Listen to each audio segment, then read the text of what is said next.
been training calisthenics for over 3 years now, and it's honestly changed my life and my relationship with movement and my body.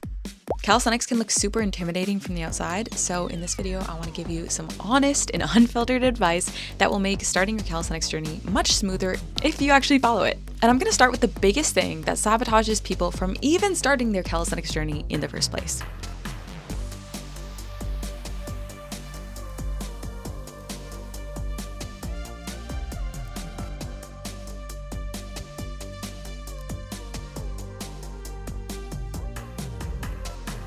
A lot of people hold themselves back from starting calisthenics because of some sort of limiting belief. I'm too old. I'm not strong enough to do that. My joints are no good. I don't have the time for that. Or simply, I could never do that. And the issue here is simply perspective. What you're doing when you say these things is you're comparing where you are now with someone who's at an advanced level of calisthenics. Not only does this make it seem pretty much impossible for you to ever achieve that level, but it can also put you off from even attempting to start calisthenics or do bodyweight exercises. And that's why this perspective difference is the biggest thing that brings the downfall of your calisthenics journey. It stops it before you even start. In this video, I want to break down for you a few things that I see floating around that are the biggest deterrents from starting calisthenics and an honest action plan of what you can do to actually get started.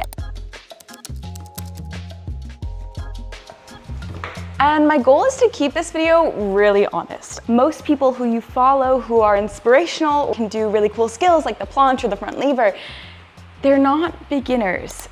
So while it can be great to take inspiration from them, I also think that it's a good idea just to have a little bit of discretion and a gentle reminder that what they do to train should not be what you do to train. I think this is the biggest thing that I see.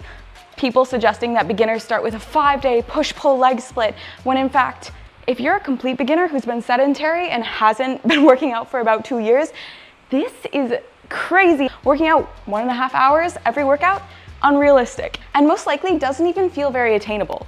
So let's talk for a minute about what's actually a realistic training split for beginners. Woo. And this all starts with, what type of beginner are you? There are two main types of beginners that come to mind when I think of people who are starting out calisthenics. Beginner being new to calisthenics and calisthenics training, not fitness in general. So there's the complete beginner, who's what I call the unathletic beginner, who's simply starting from no athletic history, starting from more of a sedentary lifestyle and doesn't generally work out on a daily basis. Now, on the other hand, there's the athletic beginner who is coming from a sport background. They might have played a sport, or they might have been doing previous weight training in the gym. They might do some running. They have some sort of background, whether it's endurance training or strength training. They're coming from a general fitness background. Now, these two types of beginners need to be treated with different calisthenics training splits at the start.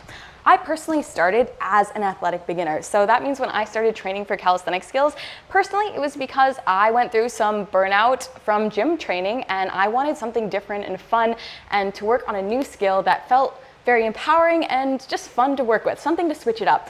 But starting with a gym background, I already had a strength base for me to work on. And I had already been training 3 to 5+ days a week. So shifting into a split where I trained 5 days of calisthenics and some gym, that wasn't too ambitious for me considering my previous training. Someone starting with no physical activity or someone with very little strength previous experience and not very much muscle to start with, I would never recommend that they just start off with 5 training splits. And everyone has a different opinion on this. Some people say do a little bit every day and it'll add up. But from my experience and what I've seen is that if we do too much too fast, not only are you prone to develop an all or nothing mindset where you either do everything or you do nothing, making it very easy for you to miss one day and then want to fall off completely, but it also can be very intimidating to even try and start out a beginner routine with calisthenics.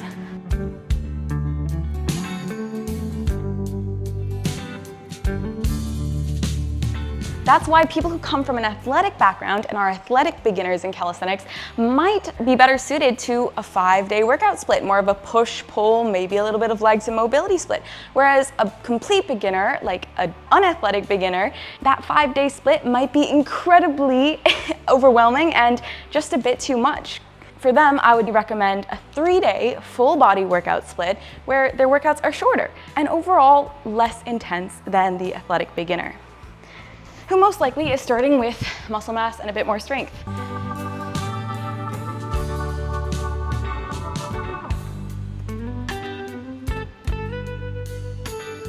I also do want to mention one of the biggest mistakes I made starting out as a beginner in calisthenics.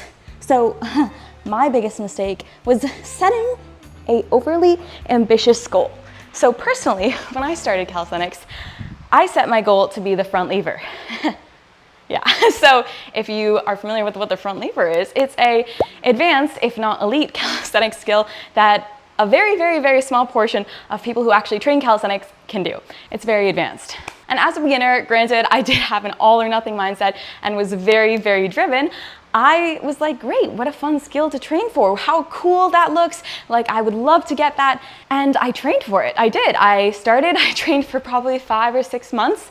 And I started with the tuck lever variation, if you could even call it that. It was a little bit more of a candlestick at that point. Let me show you what that is. Okay, so this is where I started. This is a candlestick tuck here. And then I slowly built up until I was in the tuck lever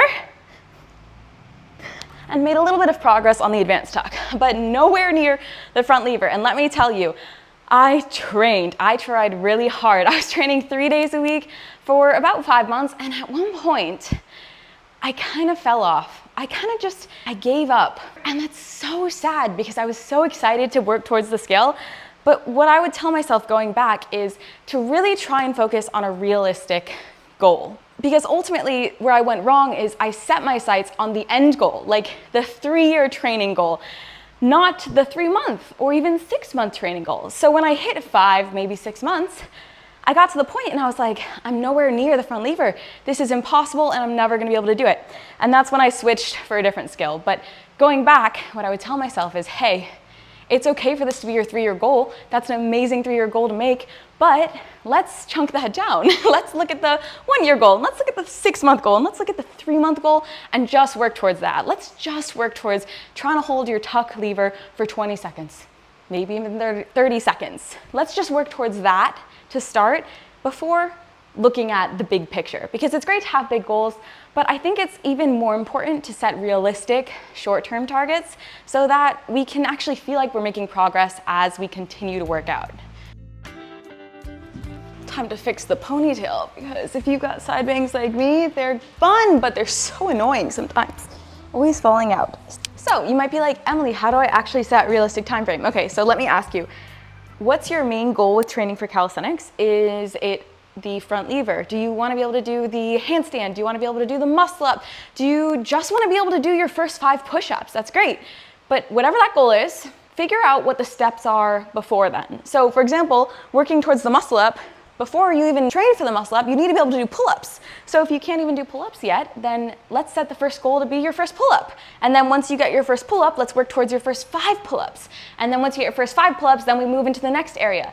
And so what we do is we take the big end goal and we take where you're starting and we just break it into tons of little tiny pieces, tons of little goal points to get to. And then we just start on the first one.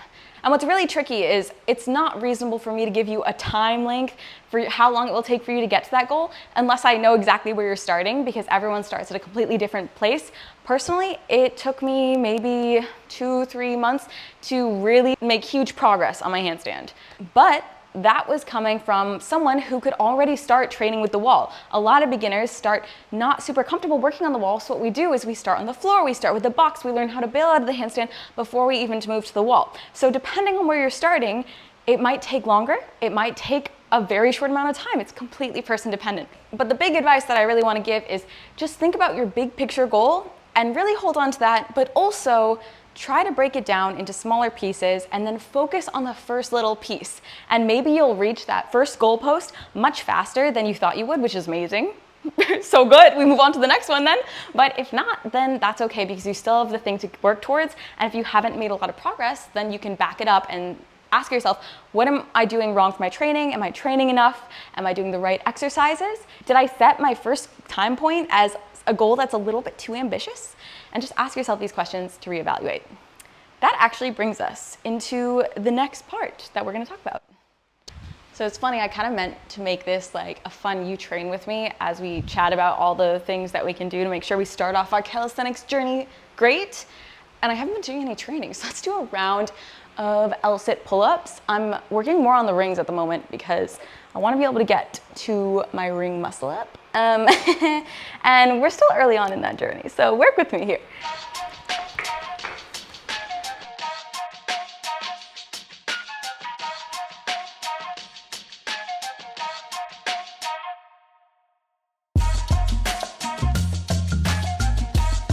So, bring us to our next thing that is good to keep in mind when you're starting out in calisthenics, and kind of also slash a mistake that I made early on that a lot of people make.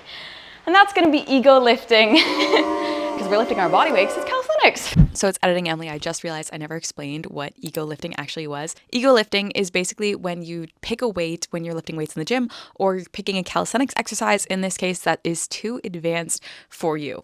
So you're picking something that is harder than you actually should be doing, and therefore you're lifting for your ego and not lifting necessarily to make better progression in exercise. And yeah, this is very common in the gym setting, ego lifting, picking a weight that's too heavy, but it also happens in calisthenics. It's just body weight ego lifting. If you're like, Emily, why are you training in sweatpants? It's obviously summer and you're probably hot. Yeah, that's pretty accurate. I'm silly, that's why. I think one place that a lot of people go wrong when they start training calisthenics is they pick an exercise that's just a little bit too advanced for them. And I think the biggest thing that helped me try to understand this concept of not ego lifting is training for a skill is different than training a skill. Training for the handstand is different than training the handstand. And the way that you actually work towards and get your handstand is different than what we do in order to hold the handstand for 10 seconds. So once I unlocked my handstand, I was like, wait, I can train the handstand, I can do different shapes, I can do the straddle handstand and the tuck handstand and work on my endurance, and there's lots of different things that I can focus on training the handstand. But when I was trying to just hold the handstand for like 10 plus seconds and not fall over and flop over, it was so different. It was working with the wall. It was using boxes. It was all the exercises that in the moment I was like, this is not like cool looking. Like I don't feel cool training with a box. But these are the exercises that helped me actually hold my handstand. So I think for me, the big lesson was sometimes I just have to back up with my ego and be like, it's okay, we'll get there, it's all good. And then do the exercise that doesn't feel fun or pretty, but is the right thing for me in order to make progress to my goal. And a different example is pike press ups. Let me show you. So one of my big calisthenics goals for 2026 is getting the handstand push-up. This is an ambitious goal for me. In order for me to get to the handstand push-up, there are a few main exercises you need to do in order to build up the shoulder strength. So the first one is gonna be pike press-ups. And then once you do those, you can do decline pike press-ups where we elevate our feet. And once you can do decline pike press-ups, we can do wall handstand push-ups. Now let me show you mine as I hold my ego back.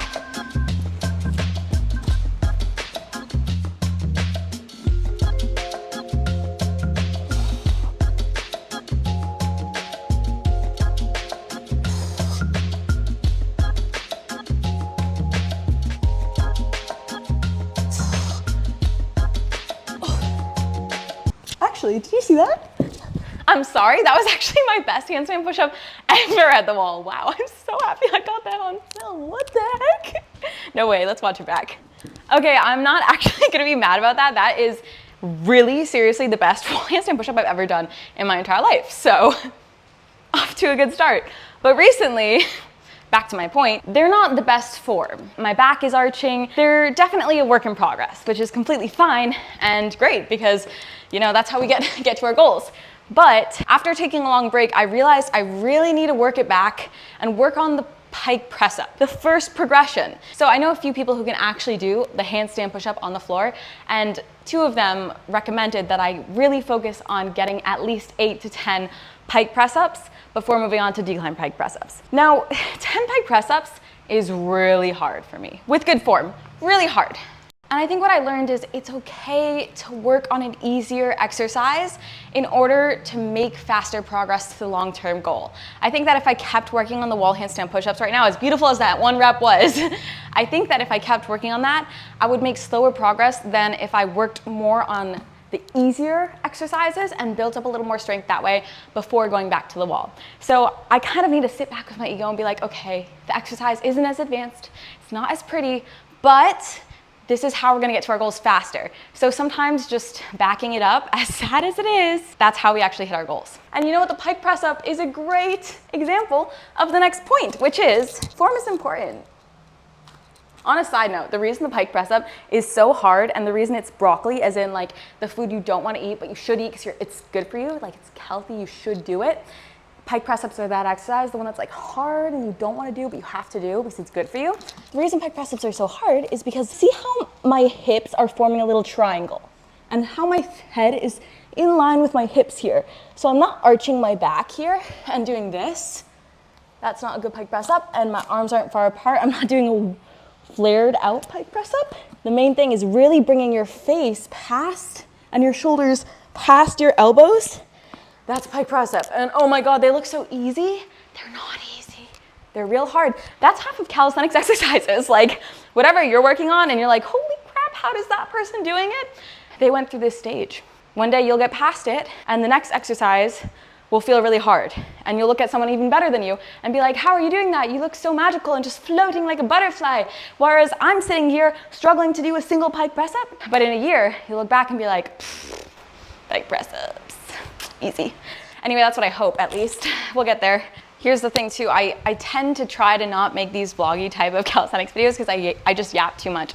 And we got to do another set of those ulcit pull-ups now, and I'm gonna work on getting false grip. In the last set, my hands were really in a neutral grip, and what I really wanna work on is that false grip. It's really hard for me. We're working on it, we're working.